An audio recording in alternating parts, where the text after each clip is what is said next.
Muito bem, amigo telespectador, está no ar mais um boletim do esporte da Terceira Via TV, hoje, que é terça-feira, não é isso mesmo? E amanhã tem Copa do Brasil, Flamengo tentando manter a vantagem que criou no jogo de ida contra o Atlético Mineiro, né? O Galo Mineiro, né? Eu digo sempre que não é esse galo que o Fernando tem lá no telefone dele, mas é o Galo das Minas Gerais, né? Bom, os dois times têm problemas, inclusive, para o jogo de amanhã. Não é verdade?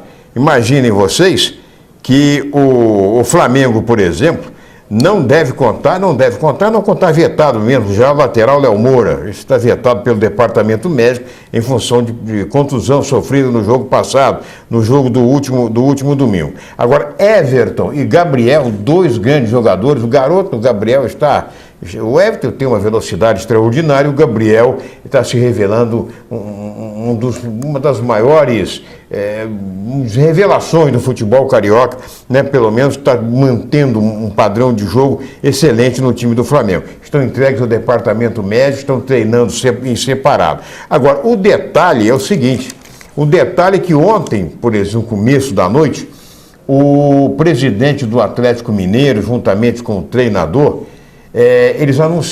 os dois anunciaram que os jogadores Jô, André e Emerson Conceição estão definitivamente afastados do elenco, não jogam, não vestem mais a camisa do Atlético Paranaense. Mineiro, né? Do Atlético Mineiro. Não especificaram, quer dizer, detalharam, né, os motivos, disseram apenas que foram atitudes inconvenientes e desrespeitosas no interior do hotel onde se encontrava hospedada a delegação do Galo, né? Quer dizer, deve ter sido coisa muito séria.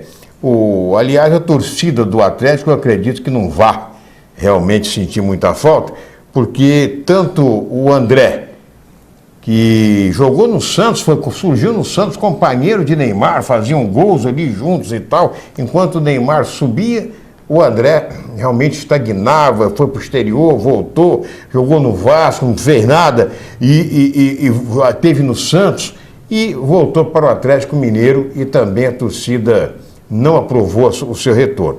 Outro jogador também, esse também é o Jô, que foi convocado por Filipão para a seleção brasileira, nada fez, está há vários jogos sem marcar gol no Atlético Mineiro. Fernando Antônio, como é que você vê isso?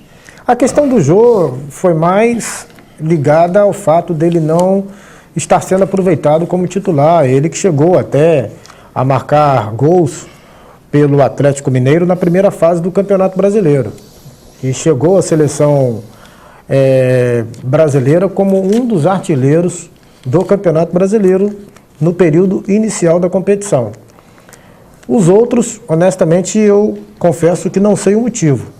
Agora, eu sou contra essa tese de um presidente fazer um pronunciamento em que ele assume o fato desses jogadores estarem sendo desligados sem dar uma explicação convincente, né? A mídia, de um modo geral, assim como a própria torcida do Clube Atlético Mineiro. Porque se há hoje uma posição definida da direção, na medida em que se divulga o afastamento, você tem que explicar o motivo. Eu não concordo com esse tipo de situação, porque você pode gerar muito facilmente uma crise interna, como aconteceu com o Botafogo, na medida em que o presidente tomou aquela atitude. Afastou vários atletas e não veio a público explicar o motivo, porque você gera uma situação de constrangimento. Mas o Atlético vai ter que reverter uma situação muito mais grave, porque sofreu a derrota no primeiro jogo no Maracanã por 2-0, mesmo jogando diante do apoio da sua torcida. Mas ele, para tirar essa diferença em cima de uma grande equipe como a do Flamengo, não vai ser fácil. Ô Fernando, e detalhe é o seguinte, esse presidente do Botafogo, você tocou nesse assunto, esse presidente do Botafogo, inclusive, ele tentou dar uma justificativa, ele não falou quase nem em disciplina, ele disse por ausência de rendimento técnico. Justamente eram os 4 jogadores mais experientes E que mais? Tinha um lateral direito, Adilson, né?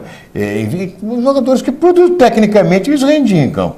Podiam ser rebeldes, denunciaram a falta de pagamento, o atraso no pagamento, assim como o próprio goleiro, o Jefferson também fez, na verdade. E o Jefferson é ídolo do Botafogo, da seleção brasileira. O próprio Sheik, que revelou que ele, até então, só tomou conhecimento da informação por meios da imprensa. Exato. Porque não foi feita a ele nenhuma comunicação oficial. É um problema sério. Um clube que se posiciona desta forma mostra claramente instabilidade. E olha hoje o reflexo de tudo isso que vem acontecendo com o Botafogo. E há um detalhe.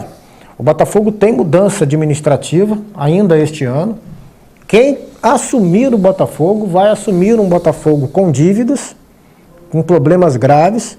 E imagine, o Botafogo, ao que tudo indica, deve ser rebaixado. Então, ele enfrentará também um problema grave de pegar o clube endividado na Série B do futebol brasileiro. E ele disse, inclusive, naquela entrevista dele, naquele coisa dele, ele disse, inclusive, que se o Botafogo for rebaixado, podem cobrar dele, porque ele assume a responsabilidade. Assume fora do cargo? Ele vai sair, tem eleição, né? Tem eleição. Tem eleição. Dificilmente ele será reeleito. Não acredito. Exatamente. Olha aí, faltando 5 rodadas, aliás, faltando 6 rodadas da Série A para o encerramento do campeonato, vamos dizer assim, os órgãos que fazem estatísticas e tudo mais, dizem que o Cruzeiro tem 85% de chance de ser o campeão. Perfeito, porque já vem se mantendo na liderança do campeonato desde o mês de maio.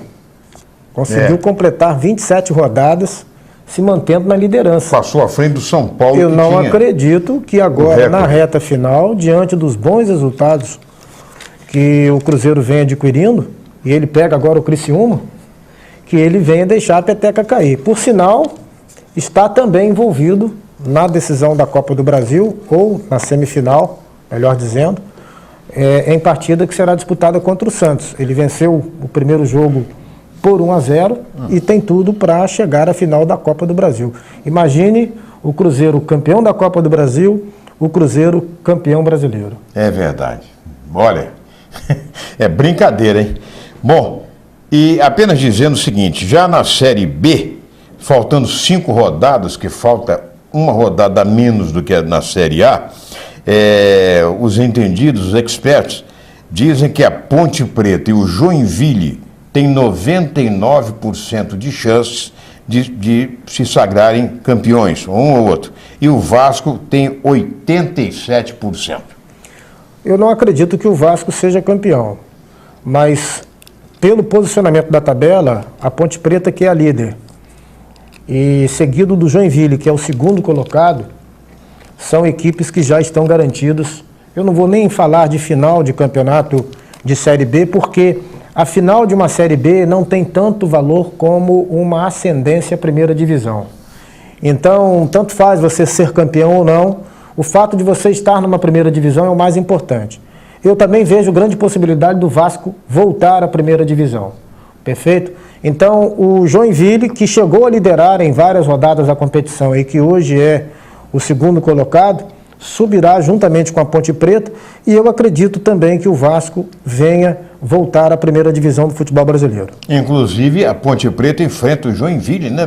Ainda, agora, se essa rodada dessa semana, na outra rodada. E o Vasco que conseguiu um bom resultado fora ao empatar com o Paraná Clube em 1-1. A torcida hostilizou os jogadores, tentou agredir alguns deles na chegada do aeroporto, mas isso é coisa normal. E no futebol, não importa se o time que você enfrentou está mal ou bem, o que importa é que você se mantém numa posição que lhe dá a garantia de você ter seus objetivos alcançados. Porque o torcedor também não pode cobrar tanto do Vasco, porque o Vasco não tem uma grande equipe. Exatamente. Tem um detalhe. O Vasco conquistou 1 ponto fora de casa e o time de casa que deixou de ganhar 2. Não é verdade? Então, a coisa não é. E vai jogar agora. O jogo não será em São Januário. Vai ser na sexta-feira. Esse jogo do Vasco vai ser no Maracanã. Não sei realmente nem porquê, quais os motivos, mas não acontecerá em São Januário e sim no Maracanã.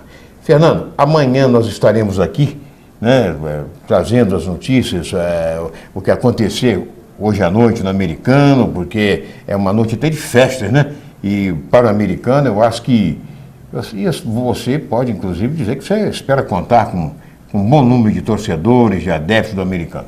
A divulgação foi feita, cabe agora ao torcedor do Americano dar a resposta. Só para finalizar, na Série C, Paysandu e Macaé devem fazer a final. O Paysandu que goleou o Mojimirim por 4-1 na primeira partida e o Macaé o CRB por 4-0.